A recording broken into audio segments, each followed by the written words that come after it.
Assalamualaikum warahmatullahi wabarakatuh. Saya Mursito dari Prodi Ekonomi kelas A Universitas Pancasakti Kampus di Bekasi. Ingin mempresentasikan strategi pembelajaran dari dosen pengampu Bapak Ade. Pembelajaran secara umum berarti adalah usaha sadar dari guru untuk membuat siswa belajar, yaitu terjadinya perubahan tingkah laku pada diri siswa yang belajar, kemampuan baru yang berlaku dalam waktu tertentu. Sebelumnya kita mesti tahu arti pembelajaran secara umum. Arti pembelajaran secara umum adalah proses interaksi antara peserta didik atau siswa dengan pendidik atau guru dan sumber belajar pada suatu lingkungan belajar yang meliputi guru dan siswa yang saling bertukar informasi. Strategi pembelajaran merupakan perpaduan dari urutan kegiatan, cara mengorganisasikan materi pembelajaran antara peserta didik dan guru, peralatan dan bahan, waktu yang digunakan dalam proses pembelajaran untuk mencapai tujuan pembelajaran yang telah ditentukan. Menurut Regul dan Merrill 1979, pembelajaran dikelompokkan menjadi 4 kelompok, yaitu 1. Tujuan pembelajaran. Tujuan pembelajaran pada hakikatnya mengacu kepada hasil pembelajaran apa yang diharapkan.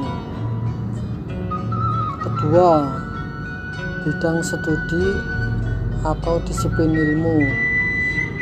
Bidang studi atau disiplin ilmu adalah aspek-aspek suatu bidang studi disiplin ilmu yang dapat memberikan landasan yang berguna sekali dalam strategi pembelajaran. Dan yang ketiga adalah kendala. Kendala adalah keterbatasan sumber-sumber seperti waktu, media, personalia, dan uang. Kendala sering ditemukan seseorang pendidik dalam menjalani kegiatan belajar dan pembelajaran. Terkadang pendidik sangat kesulitan untuk memilih media dalam pembelajaran, sedang media adalah suatu yang memiliki arti yang cukup penting, sebab dalam kegiatan tersebut ketidakjelasan bahan yang disampaikan dapat dibantu dengan menghadirkan media sebagai perantara. Kemudian yang keempat, karakteristik peserta didik. Karakteristik setiap peserta didik adalah aspek-aspek atau kualitas perseorangan siswa seperti bakat, motivasi belajar, dan kemampuan awal hasil belajar yang telah dimilikinya. Berikut ini adalah klasifikasi strategi pembelajaran, yang ada 5 strategi pembelajaran. 1. Strategi pembelajaran secara langsung. Yang kedua, strategi pembelajaran tidak langsung. Strategi pembelajaran interaktif. Dan keempat, strategi pembelajaran mandiri. Serta yang kelima adalah strategi pembelajaran empirik atau eksperimental. Strategi pengorganisasian. Mengorganisasi mengacu pada suatu tindakan seperti pemilihan isi, penataan isi, pembuatan diagram, dan format lainnya yang setingkat. Strategi pengorganisasian lebih lanjut dapat diadakan menjadi dua, dapat dibedakan menjadi dua, yaitu strategi mikro dan strategi makro. Untuk strategi mikro mengacu kepada metode pengorganisasian isi pembelajaran yang berkisar pada satu konsep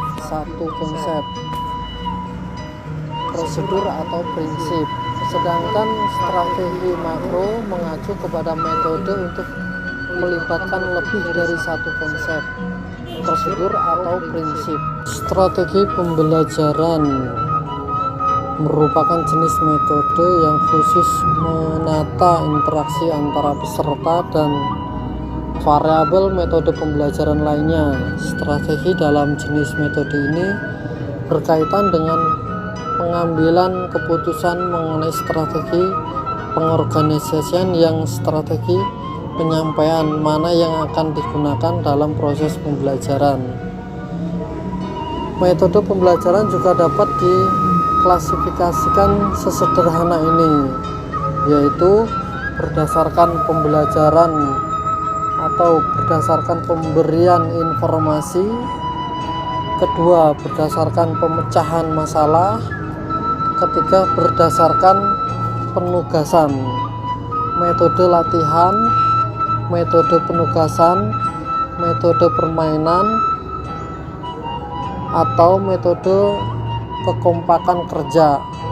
Dapat disimpulkan bahwa metode pembelajaran adalah cara kerja sistematis yang memudahkan pelaksanaan pembelajaran berupa implementasi spesifik langkah-langkah konkret agar terjadi proses pembelajaran yang efektif mencapai suatu tujuan tertentu seperti perubahan positif pada peserta didik. Materi atau bahan pembelajaran merupakan entitas yang harus dipelajari peserta didik dalam waktu yang telah ditentukan.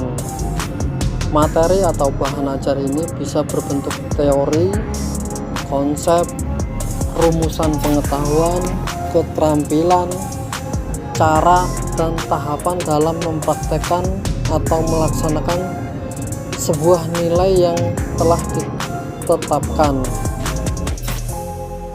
Bahan ajar juga dapat diartikan sebagai perangkat sarana atau alat pembelajaran yang berisikan materi pembelajaran, metode, batasan-batasan, dan cara mengevaluasi, didesain secara sistematis dan menarik dalam rangka mencapai tujuan yang diharapkan, yaitu mencapai kompetensi atau subkompetensi dengan segala kompleksitasnya.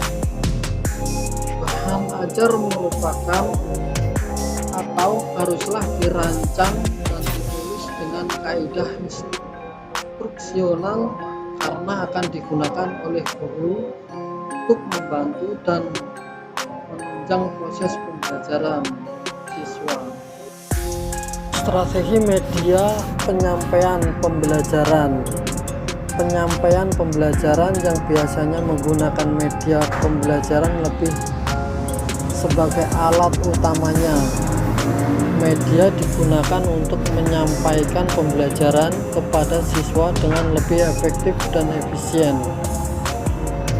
Terdapat 5 prinsip yang harus diperhatikan dalam membuat media pembelajaran sebagai strategi penyampaian pembelajaran, yaitu tingkat kecermatan dalam menggambarkan sesuatu. Yang kedua, tingkat interaksi yang mampu ditimbulkannya. 3. Tingkat kemampuan khusus yang dimilikinya. 4. Tingkat inovasi atau motivasi yang dapat ditimbulkannya. Dan yang kelima, tingkat biaya yang diperlukan. Dari beberapa pandangan mengenai pengertian bahan ajar tersebut, dapat kita pahami bahwa bahan ajar merupakan segala bahan, baik itu informasi, alat, atau teks yang disusun secara sistematis yang menampilkan sosok utuh dari kompetensi yang akan dikuasai oleh peserta didik yang digunakan dalam proses pembelajaran dengan tujuan perencanaan dan penelaan implementasi pembelajaran. Misalnya buku pembelajaran, modul, atau match bahan ajar audio, bahan ajar interaktif, dan atau bahan ajar yang lainnya.